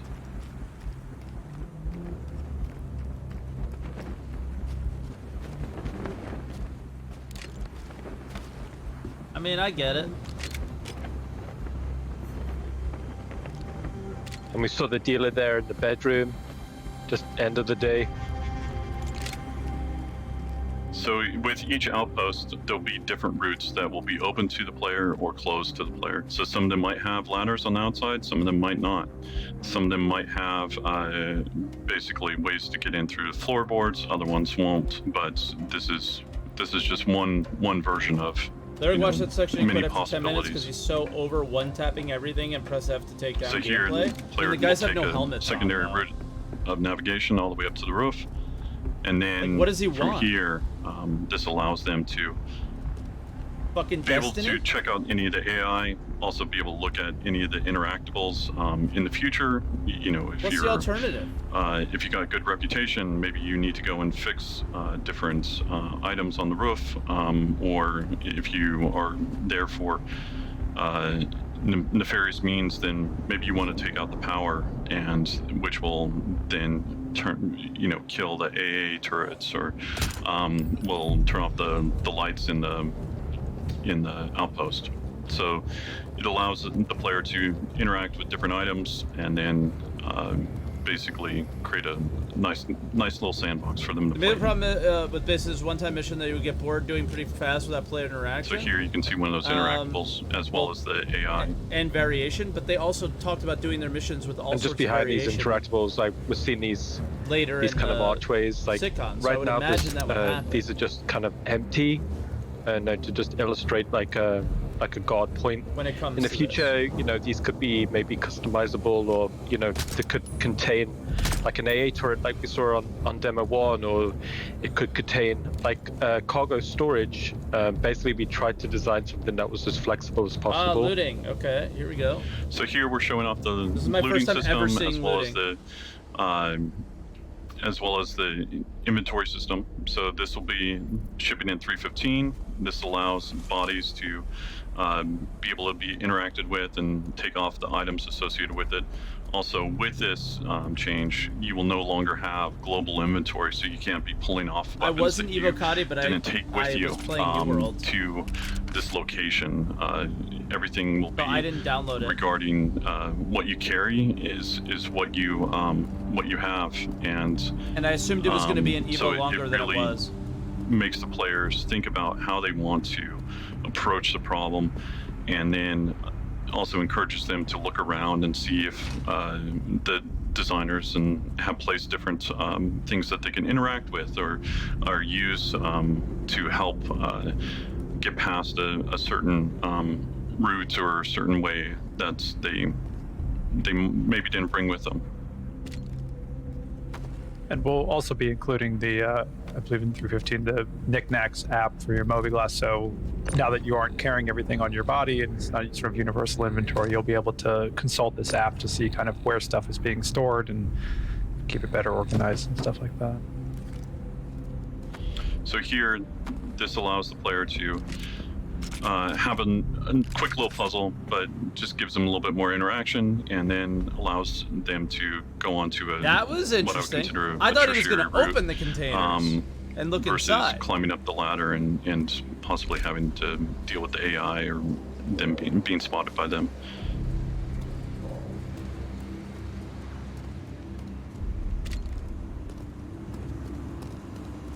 The AI is so bad, though. Like, he saw him. He was within view there. Also, I think the team did a great job on the planet, as well as the outpost. AI is still the 2019. These are really fun to play. This is 2019 Citizencon demo and, in Pyro. You know, allows the AI is not reactive allows for at many all. possible, you know, ways of attacking the same problem.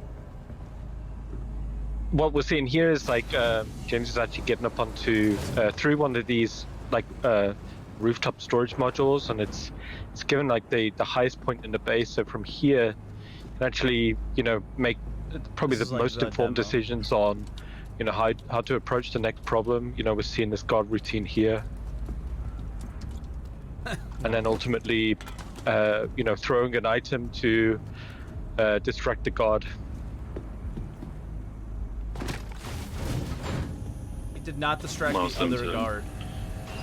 To go and access new areas.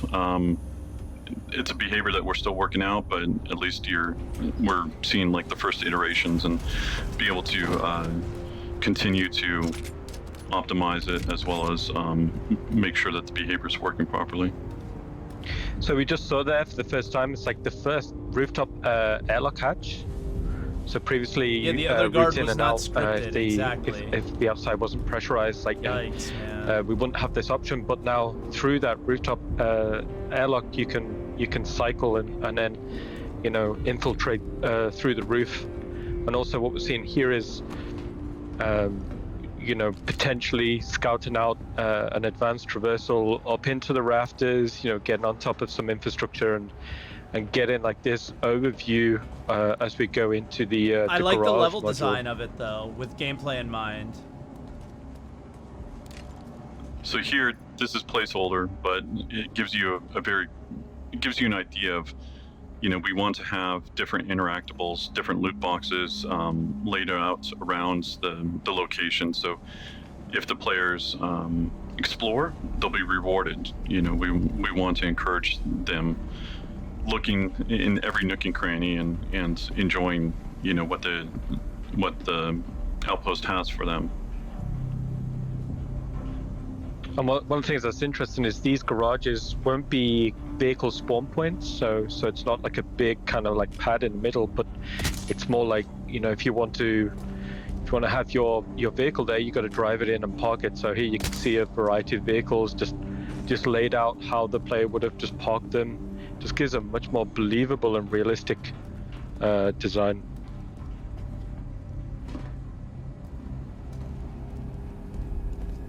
Was that the Rock DS? They're still trying to sell that absolute scam of a So again, vehicle. we're just encouraging different navigation, different routes for the player to go and see. Over to the left, back there, there was a possible way of going into the floorboards or going underneath the outpost. Again, those Ready will for be the fake AI again? opened up or closed off based off of, you know, just The how other- we the want to other build the AI didn't outpost. even- Not every one will be built the same. No matter if it's Our silenced or philosophy not, for the other one would hear that. for these are to make sure that each one of them feels unique, and this is just one way of us customizing it and making each one feel different, and so the player won't always be used to the same route.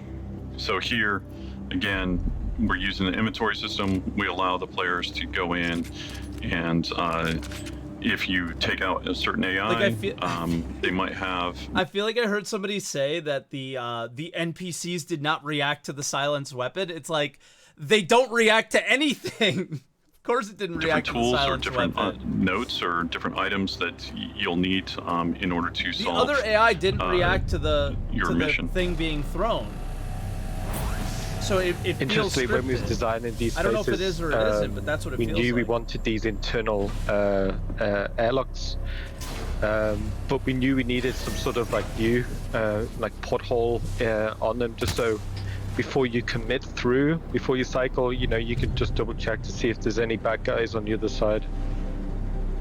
So we got some ragdoll bugs. I guess it wouldn't be a Citizencon without any sort of Oh, the issues cutting or tool bugs. that's not on the roadmap anymore, right? Or is it back on it? 2017 Sitcon demo here. So here, like, Still haven't been previously able to the do players this. being, you know, on the roof, they've come down through the main section of the outpost. But here, what the players doing is they go into the underfloor section. So these aren't vents, but they're more like Secret subfloors. Emmy in the back. So they're meant to feel very dark, very minimal, but you're actually seeing the foundations of these outposts. So inside here, it's the player will need to kind of work out how to navigate through them. It's very much like a torch-based experience, you know. And then within here, what the player This is can in actually Pyro, do is Emmy. work out roughly A brand new where they star are in system that relation we to can't the get to yet, 'cause they to don't what's have the tech upstairs. to get And what us you're there. seeing here, like this light bleeding down through, you know, you can kind of make informed decisions. Or okay, that's where that AI was, or right now the player is just underneath that main social space. So if you think Go see back, like Mommy. that was that guard in the beginning, just next to the kitchen counter. But you know, we've intentionally made these spaces not necessarily like very easy to navigate, because you know there wouldn't be a lot of light down here. You know, the player would have to, you know, follow, for example, like James is following the blue wire here. You know, making a decision to like, hey, if I follow that blue wire, I'm probably going to get to something interesting, or a point where Oh, I can spider actually, web. Gross. you know, exit this subfloor space and get back up above.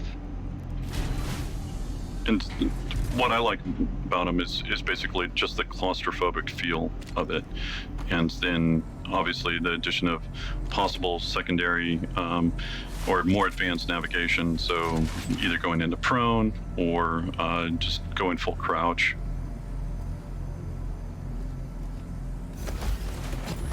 So here we come out When is this going to be in in game? the bathroom I have no space idea. that's on the other side of the garage. So we're Yeah, on the the guy was just opposite washing side his of the hands. outpost from where we just were. It's a good ragdoll. And now the body drag.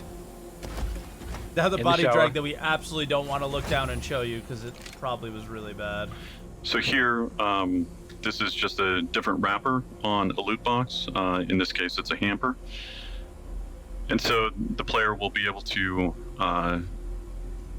really change outfits and adjust the way that they look so that they can walk around the outpost and not be noticed. We're changing there will outfits so the be NPCs don't kind of recognize a us. certain time limit associated with it. We still need to work out the details on how all that will work, but Still the goal working is out the to details. give them a little bit of leeway, and so if you look the part, maybe you're not scrutinized as much, and the AI won't notice you as quickly. This is so fake, dude. Oh, look, now So the here we can see back NPCs. into the social space, but this time on the other side. You know that dude that And then looks this door nothing will lead like me? I'm directly wearing into his clothes the now. habitation room that we saw previously on the outside. Speaking of fun ragdoll physics. That was a great one. So here, the player Why does decided he to have- take the Is that a microwave? dealer out Yes, instead of yeah, he's gonna actually make some. figuring out how they could open up the burrito. safe. So Yeah. they're going to have to look around the room. They're going to have to interact with the body and possibly see, you know, is there a way for them to actually open it? This is so annoying. In other cases, maybe the safe will be hackable in the future, and in some cases it won't be. And then you'll need to figure out a different way of actually opening it. How do we open the safe, guys? Is it written on a post-it note? So here we spot a little clue, a little note, and you'll notice the. What's fun is like the name on here. If you look back and see the some of the AI being taken out, you may notice some names. Guys, write that down. here's the 1, clue 2, to the 3, player. 4. Don't forget. But one of the coolest things for me here is the player is holding an item with the clue, and while holding the item, they can seamlessly interact with another item to solve a puzzle. That's awesome. And then here we got a little bug.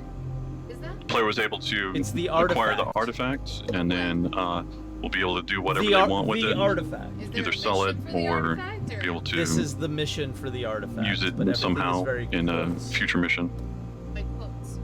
because it's not a real mission. There's One of the no things UI that was really anywhere. exciting about watching this kind of back There's to no, back to back it's not updating is finally like getting to it see would that in a real freedom mission of choice. in the game.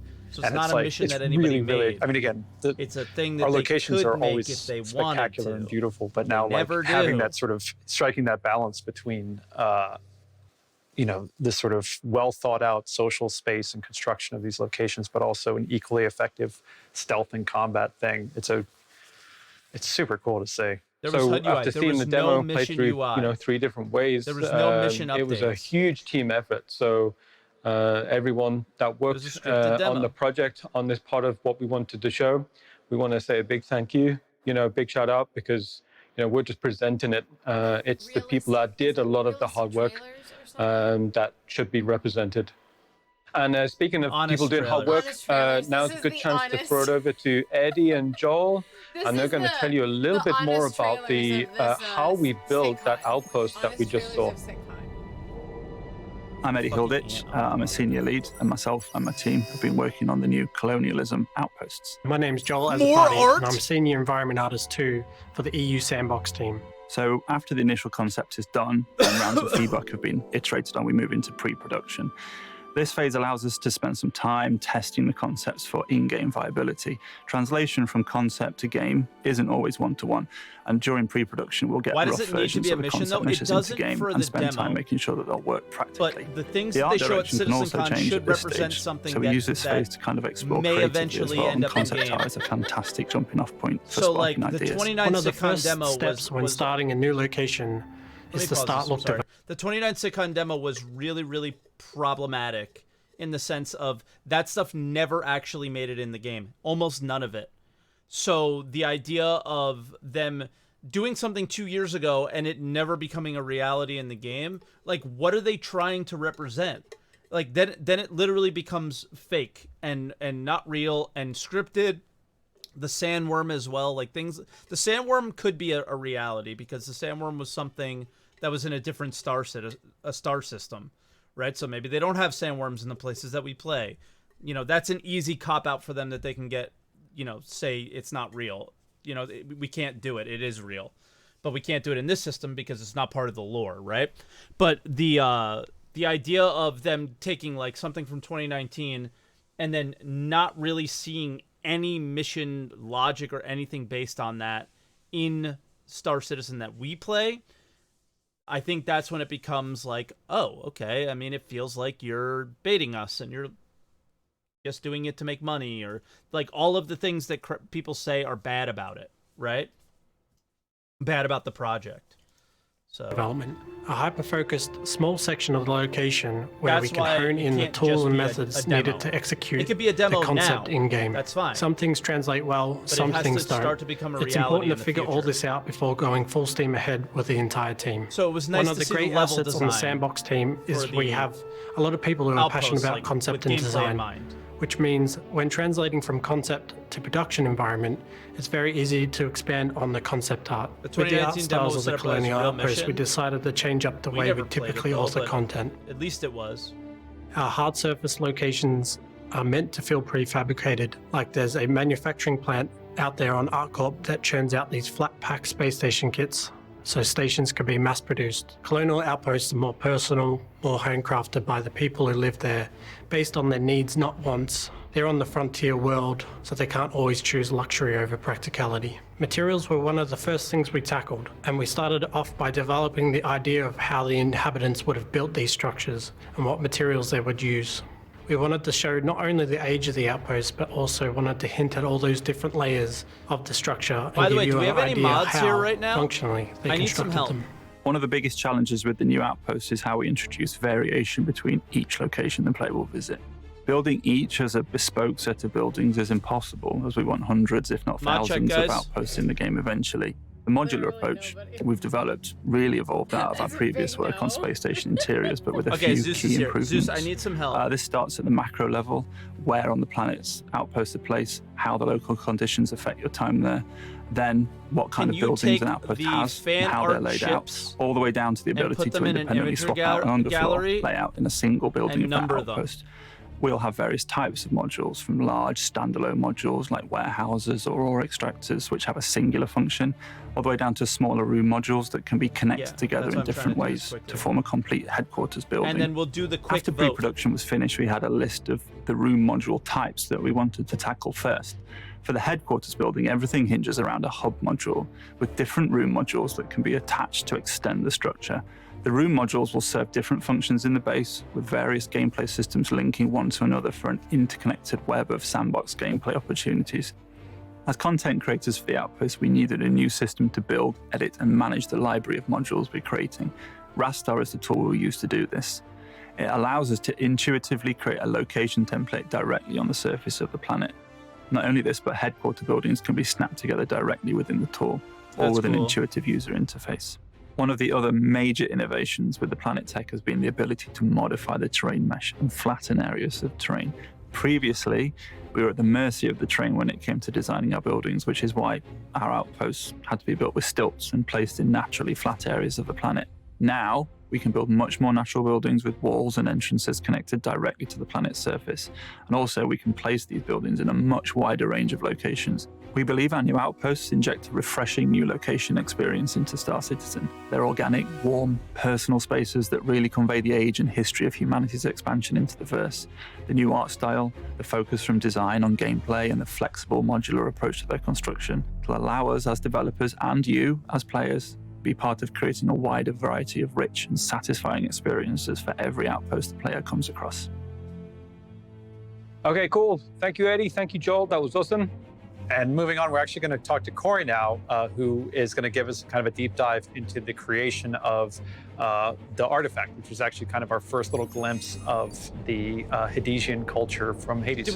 I hope we get Thanks, this guys. as like I'm a Corey Bamford, lead props artist at Cloud Imperium Games. I'm here today specifically to talk about the Hadesian artifact that Citizencon you'll like see in the walkthrough. reward. That'd be So cool. we knew early on we wanted some sort of MacGuffin for the walkthrough. We originally had a few ideas of what that could be.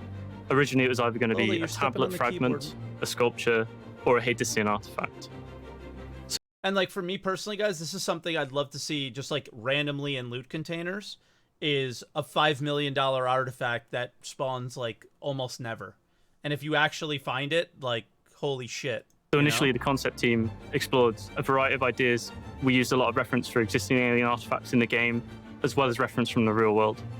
You know, lots of tomes and ancient kind of Egyptian stuff as well. Just all sorts of really reference just to get a general idea.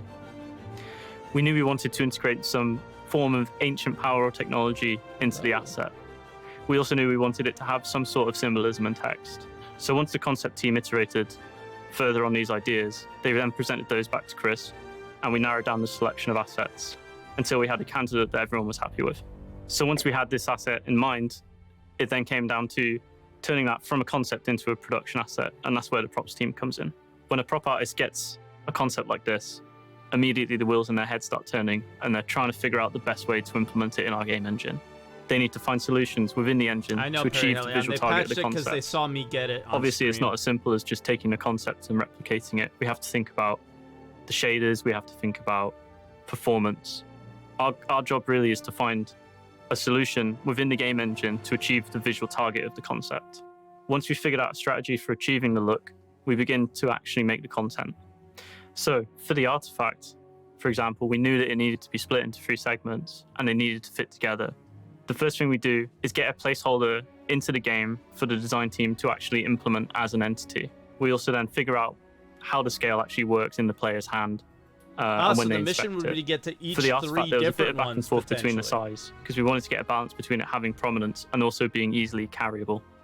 After we figured out the size of the asset, we then need to actually break down how we're going to make it. So the first thing we really get into is the materials. We know that this asset is made of a few different materials. Firstly, we have the stone with the Right, AJ? complicated They glowing all have blue pattern. eyes. Beautiful We also have eyes. these large copper structures and some smaller, thinner metal structures as well. What happens For when this you asset, combine we them? knew we'd need to use unique textures just because of the amount of detail we wanted to achieve. One of the biggest challenges we had was making sure that the stone looked really good. To create the stone, we started with some scan data of rocks and concrete, as well as some mesh data like curvature. We also use a lot of procedural noises from Substance Designer just to add some variety. Using the height map as a jumping off point for the rest of the texture maps is quite a nice logical and physicalized way of doing things. It took quite a lot of iteration to get the final look. It was definitely a group effort. The glow was probably the trickiest part of this asset. We ended up actually using a shader some of you might remember from the Vandal Driller trailer. We created the iconography using a bespoke texture mask, and then the circles were derived from some cells within Substance Designer. We took these cells, quantized them, and then got the edges of that quantization to create rings. And then we used a procedural mask as well as some hand-painted textures to mask out that glow. Once we were happy with this texture, we multiplied that onto the height map, which is used to drive the glow threshold. The glow effect has 3 texture inputs that we need to create. There's an animated glow map, Jesus which Christ, is sort of all used to this drive for the a background fucking effect circle of the with glow. some lights. There's also a gradient This is which colors crazy. that map. Finally, we have the actual pulse itself, which is the texture map that pulses across the asset. Next up is the bronze. This was actually pretty straightforward to achieve. We didn't need any fancy shader effects for this one, just a standard set of unique textures. We wanted to get lots of nice scratches and aging on the bronze. And in the concept, there was also this nice effect on the edges where the metal got darker. So we wanted to add that in as well, just to give it a more distinctive feel. Once we were happy with the visual look of the asset and engine, it then was just a case of wrapping it up. We needed to create LOD meshes for the object, as well as collision proxies.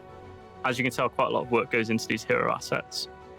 So that was a little bit of exploration into how we created the Hidisian artifact for the Just walkthrough. baiting now? I Baiting hope you guys what? enjoyed listening to me talk about it, and enjoy the rest of the show. So we wanted to thank you for your time. We wanted to introduce Pyro and show all the hard work that all the team's been working on and working towards. The team has put in a lot of hard work in building the Pyro system, building the AI, building the planets, the worlds that you'll go and explore. So Pyro will be ready when server meshing is, and it will be coming out with Star Citizen Alpha 4.0. So on behalf of myself, I want to thank Dave and Ian and yourselves for watching, and I hope you enjoyed the panel, and I hope you enjoy the rest of Digital Citizencon. See you in the verse. What the fuck was that?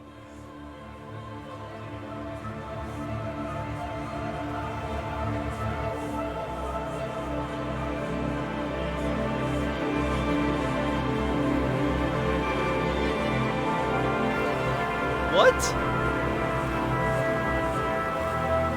We all know it's coming with 4.0.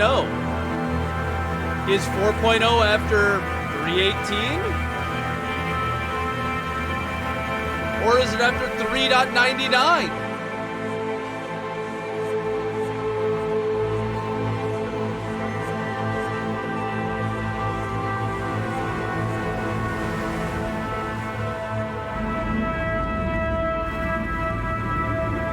About tree fitty, probably. About tree fitty, guys. That would be my guess.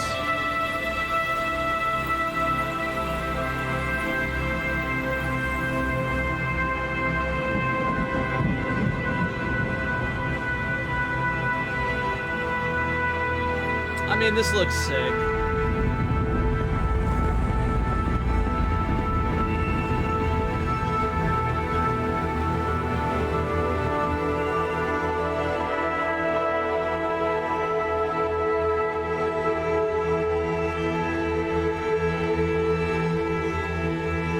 You got it? Thank you so much, Zeus.